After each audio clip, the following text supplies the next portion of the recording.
Kuhain natin mga pre yung Starlight ni Nolan mga pre kasi available na siya mga pre kasi may na siya mga pre.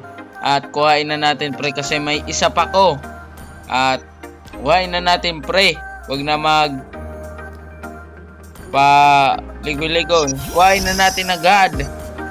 Yan mga pre bago ko pindutin yung napindot ko na.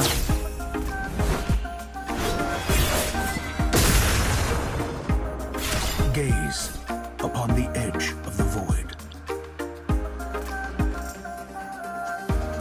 At kung gusto mo rin nga pala ng gantong skin mo pre, make sure naka-like, subscribe ka pre sa aking YouTube channel at try na natin yung mga effect niya mga pre. Tignan natin kung sulit. Yan mga pre at ang ganda ng screen board niya mga pre.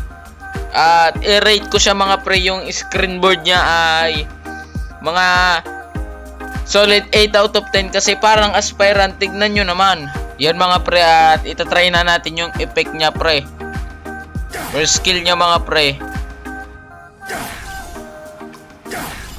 Mga similar niya lang pre at kung i-rate ko siya mga pre, As a scientist and as a 7 out of 10 mga pre. Kasi parang aspirant kasi mga pre. Parang aspirant mga pre. Tingnan pre. Yung effect niya pre. Parang aspirant pre. May pagkakasimilar sa aspirant. Kaya yung ulti niya. Yung ulti. then this fracture. Diba pre? Napakaganda ng ano nito. Ng effect mga pre. Kung kukunin mo siya pre. Sa halaga lang ng 300 diamonds. At kung gusto mo nito mga pre, mag-subscribe ka lang at pwede kang manalo mga pre.